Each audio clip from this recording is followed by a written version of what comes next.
So this is so exciting to have you here with us. The last time Joshua and I were in conversation was about his book Unstoppable, and we were on Zoom screens but having an unbelievable conversation about perseverance, success, and overcoming any and every obstacle.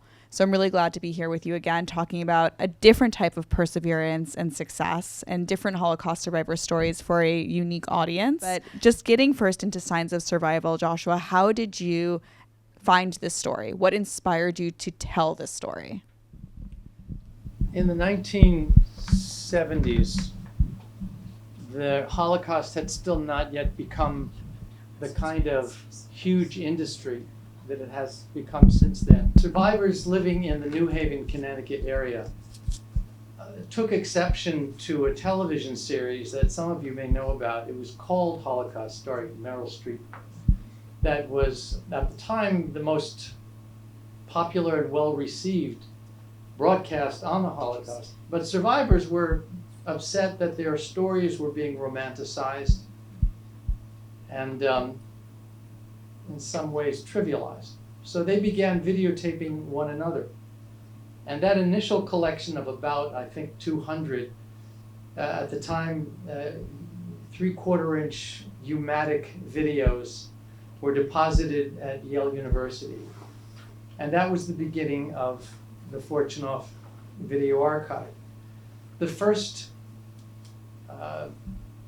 faculty advisor to the Fortunoff Video Archive at Yale was Professor Jeffrey Hartman, who's since passed away, but he was one of the world's great literary scholars. And his wife, Renee, and he were instrumental in forming what became the Fortunoff Video Archive. My late father-in-law was Alan Fortunoff. And when I married his eldest daughter, he introduced me to the work of the Yale Video Archive. At the time, I was making children's films at a company called Weston Woods Studios in Connecticut. We took children's picture books and made animated films from them. So I got to work with people like Maurice Sendak and Leo and Diane Dillon and Marsha Brown and some of the Stephen Kellogg and great names in children's books. And so when my late father-in-law introduced me to the work at Yale, they said, why don't you help us? These tapes, these 3/4-inch U-matic tapes, were a very unstable medium, and they were deteriorating very quickly. If you opened the video box, you would smell a kind of vinegary smell, which meant the tapes, the emulsions were beginning to deteriorate. So they needed to transfer those tapes to a more stable medium, which at the time was beta. Now it's digital. And so that was my initial introduction to Holocaust testimony. And taking those tapes and making a feature film out of them, which was my first assignment, gave me a chance to screen some of the earliest years of video testimony. And this was many years before the Spielberg Shoah Foundation had started.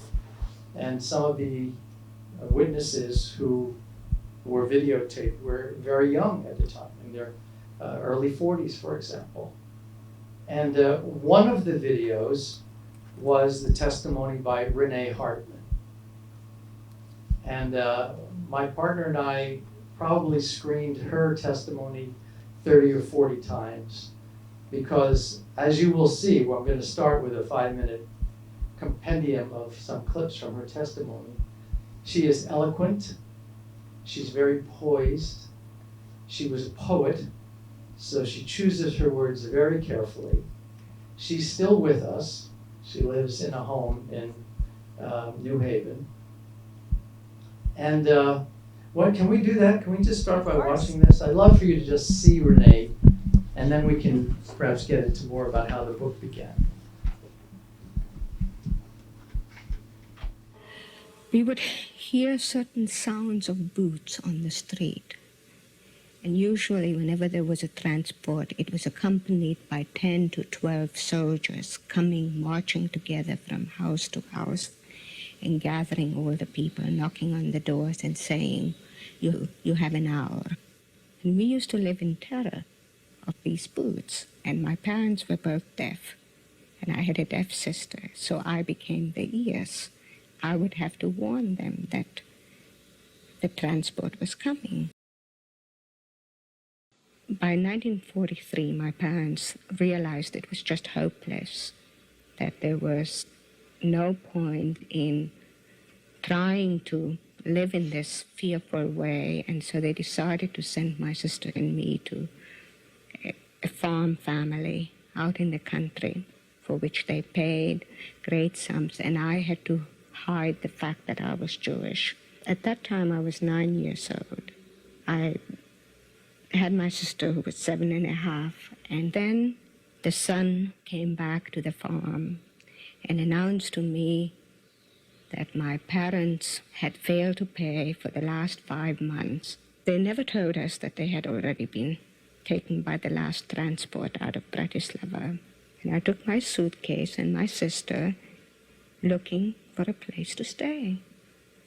And I would go to places where I knew people who were Christians. And I knocked on the door, and they slammed the door right in my face.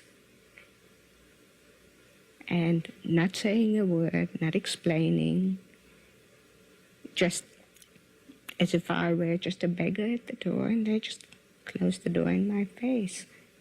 And finally, I went to the home of these friends of my parents who were living on the forged passport, and they did the same thing.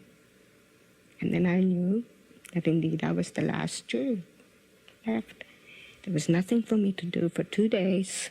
We were scrounging, we had no money. We were scrounging around, trying to find food. And finally I said to my sister, we can't live that way. We will die on the street, so we might as well just go to the police. And I went to the police, and I said my name, and I said my parents' name, and I said I'd like to join them.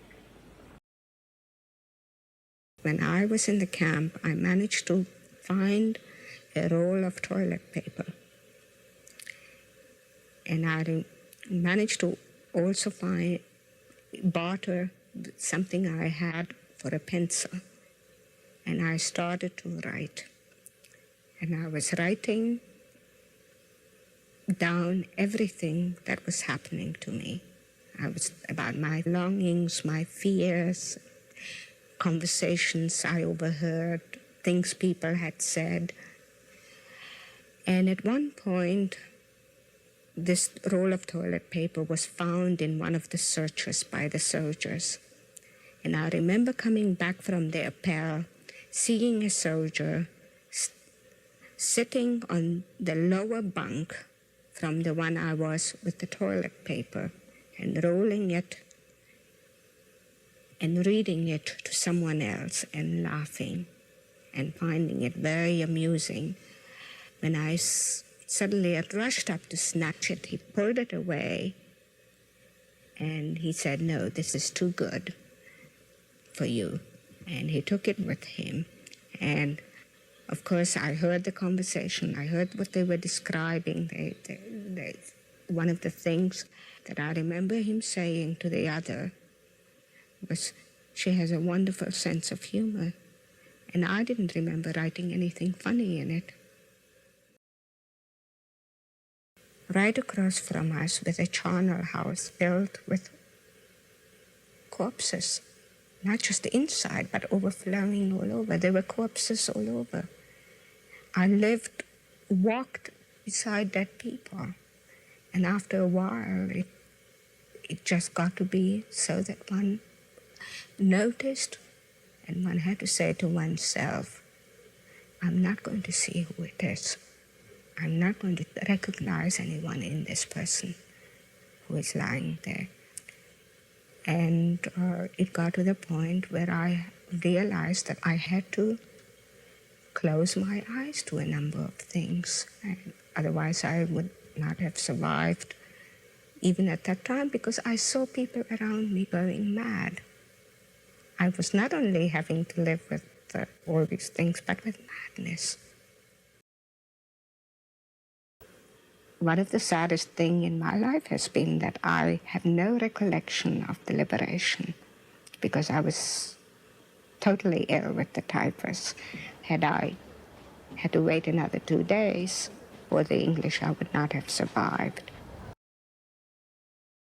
When I came to the United States, I was determined to tell everybody about my experiences. I was shameless, telling everybody in my family. And I'm afraid that they were not being very religious people. They felt that I had to move my own experience into the general experience of the Jewish people. And I found that it was a way in which they were telling me they couldn't bear to listen to it. I thought it was important for you to have a chance to see and hear Renee before we talk about anything else. So. There are so many pieces of that interview that are important for understanding both the Holocaust, but how it affected individuals and larger communities. Some of the pieces that I really noted was how she was talking about the psychological impact on people during the Holocaust, how she was watching people unfold and not be able to deal with their realities, which I think is a unique thing to hear in this type of survivor testimony. And the other piece about how she tried to share her story, and she came here wanting to speak. And we hear that time and again from many survivors that shortly after the war, they wanted to tell what had happened, and there was no real reception for it until really the first opening is that miniseries in the 1970s with Meryl Streep, in the United States at least. In Israel, it was the Eichmann trial in the 1960s. What I want to ask you really about is what you've written many books, you've heard many survivor stories. What was it about this particular one, about these two sisters, that inspired you to write this book? One of the great guidelines in Holocaust studies is overcoming our own need for some kind of a rational explanation. We respond when something is clear, when a problem has a solution, when a question has an answer, when history has a clear description of its trajectory. The Holocaust doesn't lend itself to that kind of simple understanding. By having two sisters who went through the same experiences, and yet whose reactions were so uniquely individual, it was a very direct and I think visceral way of conveying that history seen by 10 different people will yield 20 different results, even among two sisters as close as Renee and Herta were. And so I was thinking about this as I was reading the book. You alternate between the two narrators. And I was going to ask you, why do you tell the story from two different perspectives? And I guess this is part of it, is to show that the same event unfolding can affect people in unique and different ways based on their own experiences lived, and later on how it morphs them, how they respond to it. I don't know where it comes from, but it may be a foundational rule of storytelling that you have to respect your audience or your readership enough to allow them to participate in the act of discovery. So rather than conveying, telegraphing, oh, this experience is different from that experience, put them together and allow the reader to discover how they're different. And people will look at them and come away with different reactions. If I may, I'll read just a couple of pages. Please.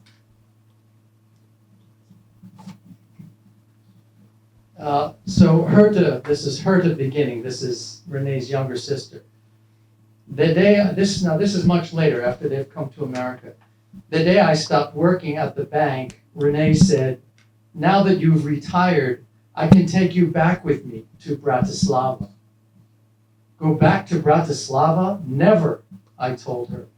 I don't want to go back there. I don't think I can face the pain of remembering what we went through.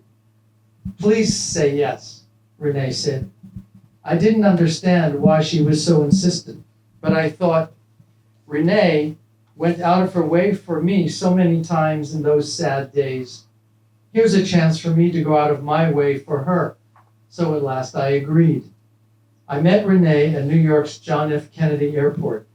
We boarded the plane and sat next to each other. You know what I signed to her? The last time we sat on a plane together was when we came to the United States. Now we're sitting beside each other, going back to Bratislava. This is our first time back home.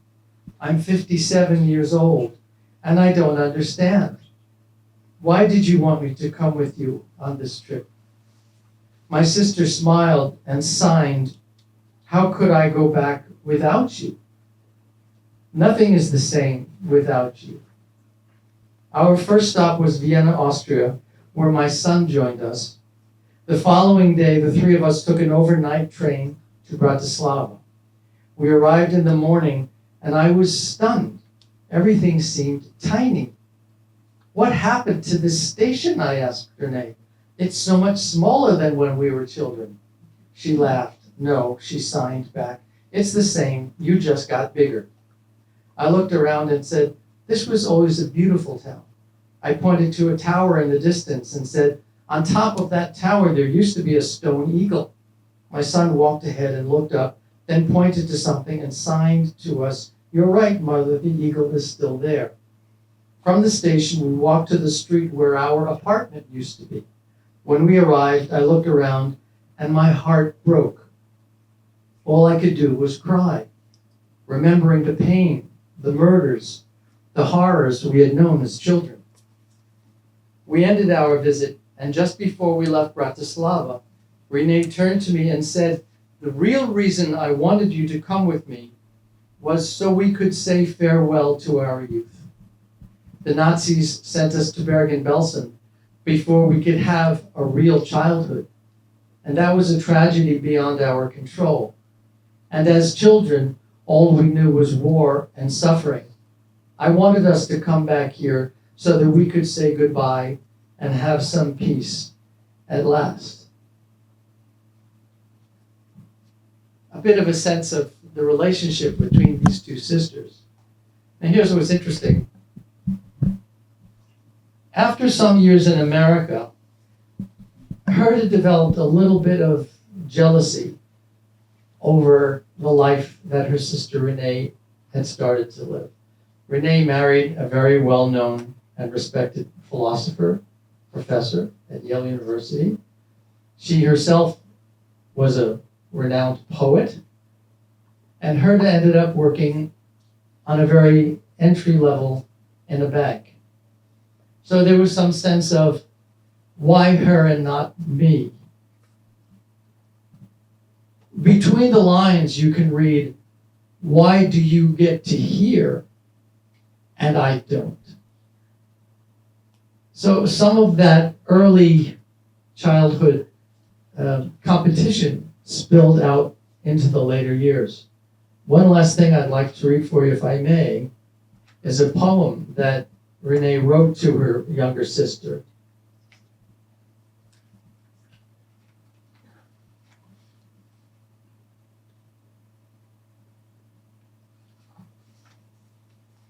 She titled this poem Lost, and she dedicates it to her sister Herta. Do you remember how the peach ran down tongues? How honeyed the ordinary? How winged mother's kisses? How firm the father presence rock hope that made night bearable? Do you remember skin wearing marks, the air in mouths where bread was? Do you remember days living bravely? Do you remember a voice breathing, hold on, as sleep grasped the cup falling upward? Do you remember distrusting sweets of the earth before snow and slime buried your hands' traces? Do you remember the scream, I forgive you, God, I forgive you? Can you remember?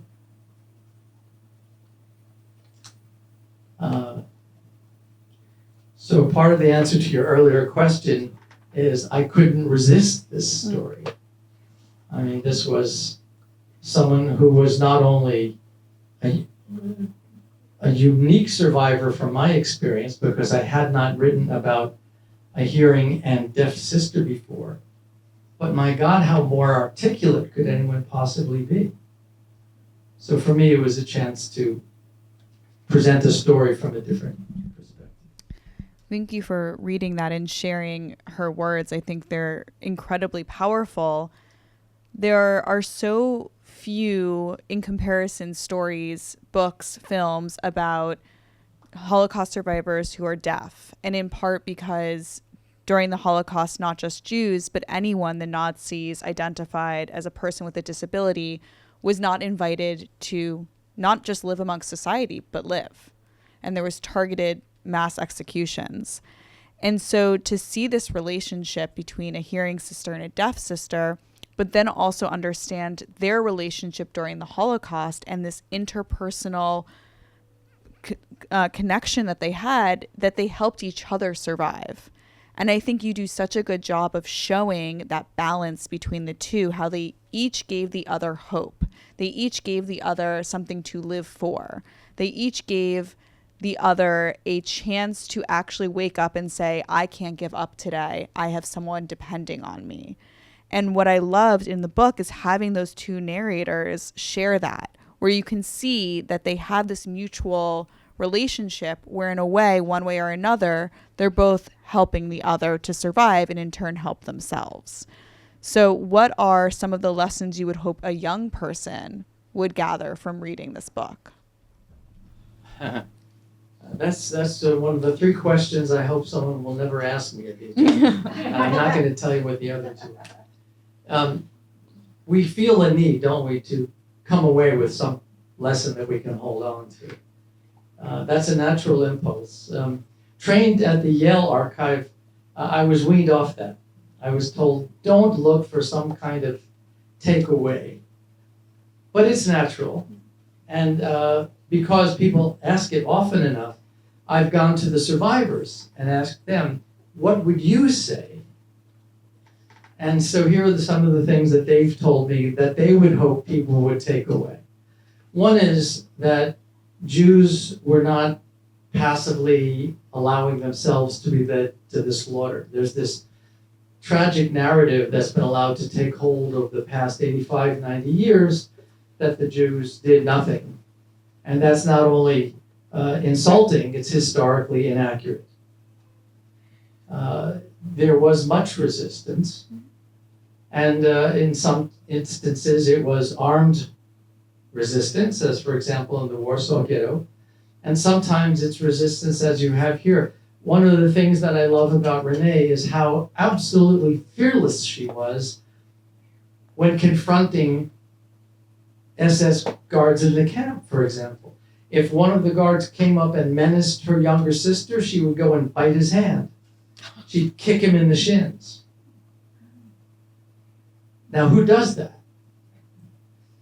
But you could say she didn't know better. But I'd like to think that it's one of the takeaways that the survivors tell me they want people to understand, that Jews did not go without attempting to fight back and resist. So that's one takeaway. Another takeaway is that young people can make a big difference. And that's an important lesson for young people today as well. You're not helpless. You're not irrelevant. And even though you may not have an army, there are things that you can do. And of course, resistance during the Holocaust was not just lifting guns and weapons. Sometimes it was just expressed by maintaining religious rituals. Sometimes it was by having illicit underground cultural events, plays or poetry readings, or whatever it might have been. In Renee's case, she found that roll of toilet paper and kept a diary. That was not allowed in the camps, but she did it anyway. So from the survivors, there are some things I think that we can take with us. And I would say even the active resistance in the throngs of Bergen-Belsen at the end of the war, where people are starving and dying every day, to wake up and choose to love somebody amongst that is really a piece of the resistance that I found resonated with me in this. So thank you so much for bringing that to life and to giving everyone an opportunity to find their own takeaways from this story. I personally am the granddaughter of Holocaust survivors, and so the Holocaust was something that was always taught to me at maybe an age that was too young. But I do believe that it is important to talk about the Holocaust with kids as young as 8 years old. What do you find between writing books for adults and then shifting to writing books for children? Why do you continue to tell Holocaust stories for children and for young readers? And if you can share a little bit about that relationship and that thought process. Okay. I have to preface this by saying I didn't go after the Holocaust, it found me. It was never my intention to write books or produce films about the Holocaust.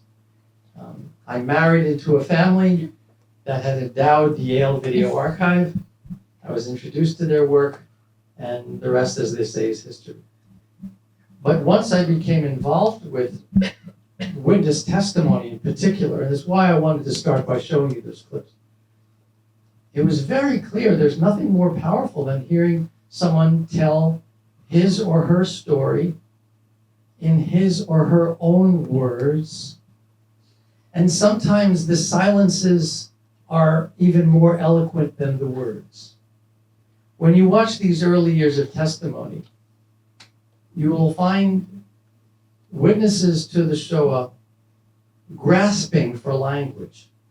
It's not like it is today when the remaining survivors have told their stories many times. They know what words they're going to use. They know what phrases they'll use, what sequence they're going to tell the story in, what kind of an emotional response they're looking for from the audience. In these early years of testimony, many of these people had never told their story before. They didn't know what words to use. So there'll be silences as they're reliving those events. You'll find them stuttering as they try to find language with which to express the inexpressible. For me, that was a revelation, that storytelling is not always quite so formulaic, and that sometimes you have to be prepared to just sit and watch. These testimonies, what you saw here just now, were clips from a 2-hour video testimony. Some of the video testimonies, not only at Yale, but also at the Spielberg Shoah Foundation, run 5, 6, 10 hours. And you have to sit there and be willing to watch, because you never know. There will be these moments, these telling moments that come out when you least expect them. So I wanted to convey that to young people somehow, but you can't ask a young person to watch 5 hours of video testimony. So it was great fortune finding that both Renee and her sister had given their testimony, because now there was this back and forth. Mm-hmm. There's dialogue between these two young people, and that worked very well. Yeah, I agree. So some exciting news that I would love to share with the audience is that this has been optioned for a TV show. And I'm wondering if you can share a little bit about that process, your reaction to it, and how does that feel to know that this story could be coming to people's homes in a different format? Right. My first reaction was, yeah, right. When I got a call from the head of media at Scholastic Publishing to say, I have some very good news for you. And that is that Marlee Maitland has read your book, and she likes it very much. And she had been looking for a story about a deaf Jewish girl who had gone through the Holocaust. And she, as best I've understood it, she brought it to her friend Steven Spielberg. And he likes the book as well. Don't you feel good about having a book that Mr. Spielberg read and liked? And I said, yes, I do. And that's about as much credence as I gave it. every time there's an option on the book, there are 99 other books that are also options. And you never really know what's going to happen. It's a tricky path to tread. Of course, it would be wonderful if it happened. More so because Renee is still with us. I would like her to see her story on the screen. I think that would be a wonderful gift to her. I've done 5 of these books, and the greatest satisfaction for me is giving it to the witness and say, your story is reaching a new generation. That's a great pleasure.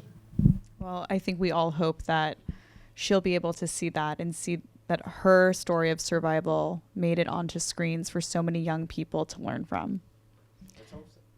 So I want to open it up for some questions. Okay, yeah, we can start here. So the 2 questions were asking about when Herta passed away and if the Fortunoff archives from Yale are available for anyone to view outside of Connecticut. Herta passed away about 5 years ago, and she was in her late 80s. The Fortunoff video archives are just now being made more widely available online. If you go to you can just do a Google search, and you'll find that many of the testimonies have been uploaded onto their website. There was a concern at Yale about doing that, about making these testimonies too widely available. The reason is people don't know how to look at these things. There's a way of screening witness testimony that's different from watching entertainment, for example.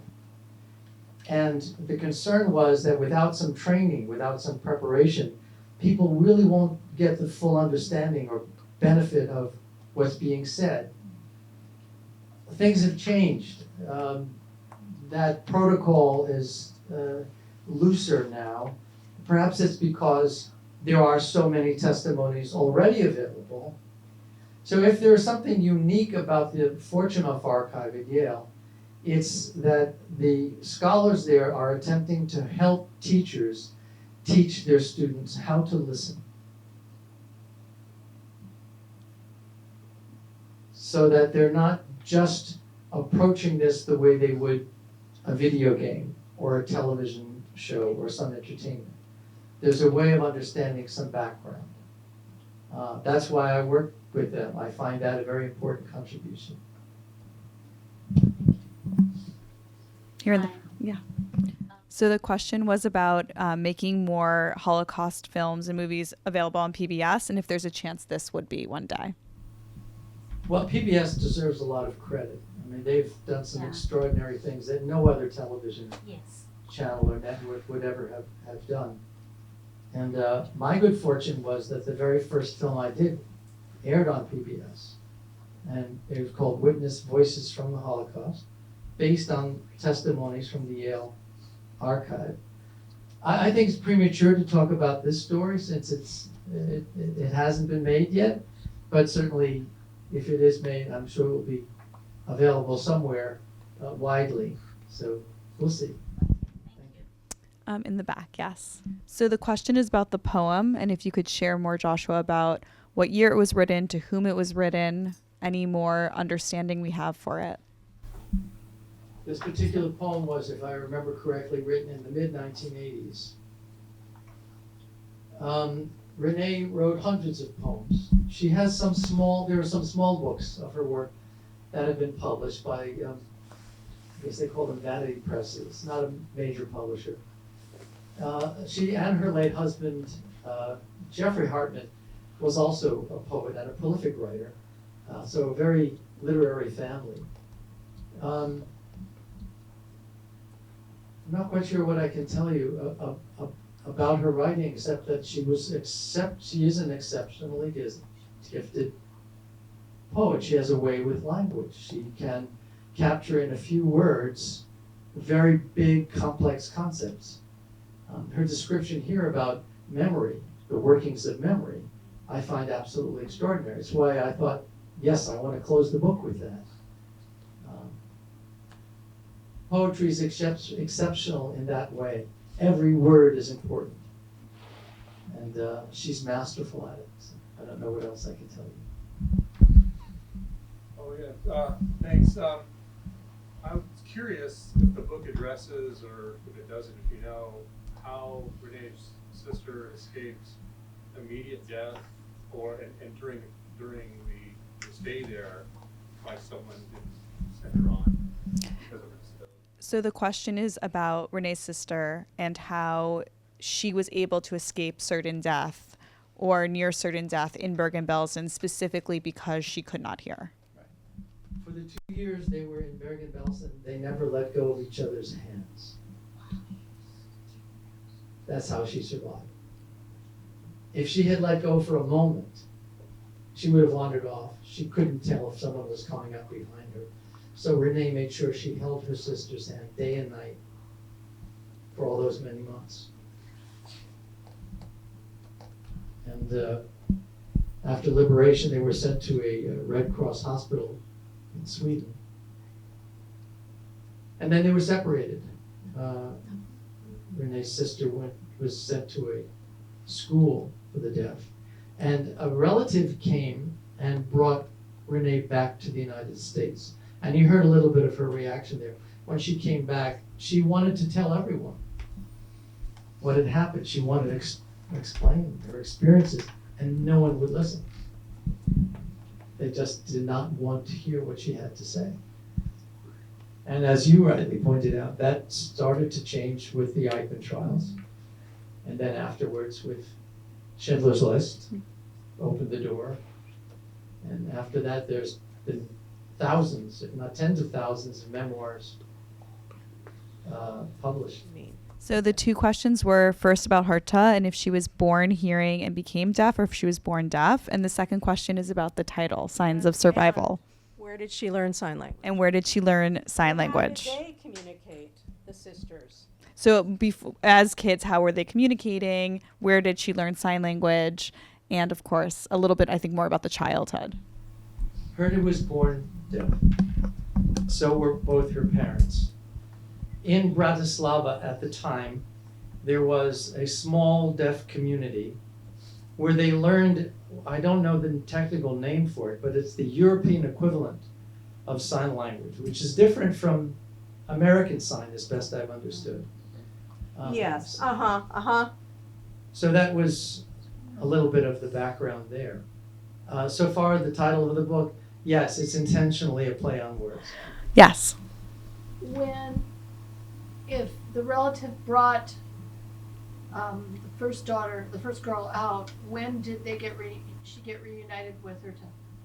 Right, well, Herta was allowed to follow afterwards because the family sponsored both of them.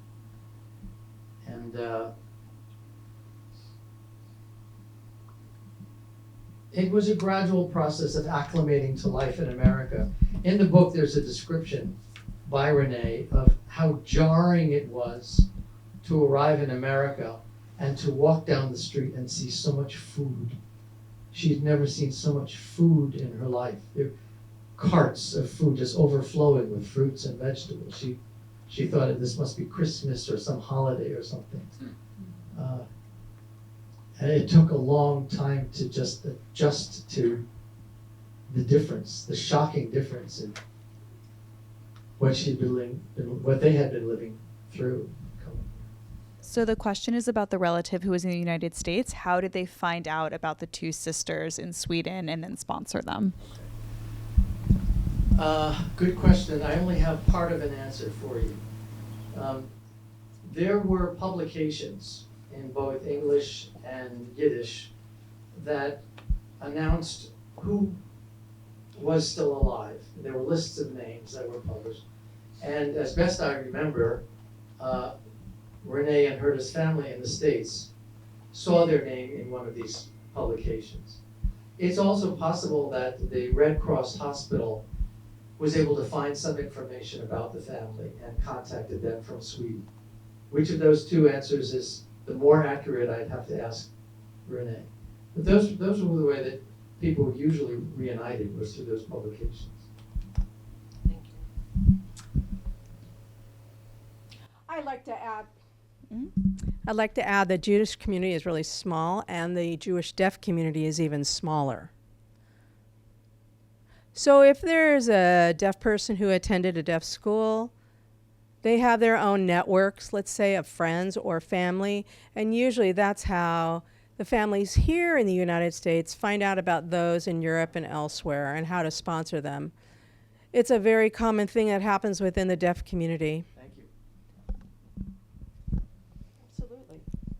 Wonderful. So thank you all for coming this Sunday afternoon. Thank you, Joshua, for bringing this very important, unique story to life and making it available for learners, young and old, to engage with. And we look forward to seeing what's to come. And I invite all of you to stay. The galleries downstairs are still open. If you're interested, come purchase one of the books. Come and meet Joshua and see if he would sign one of them. And we look forward to seeing you again soon at Holocaust Museum LA.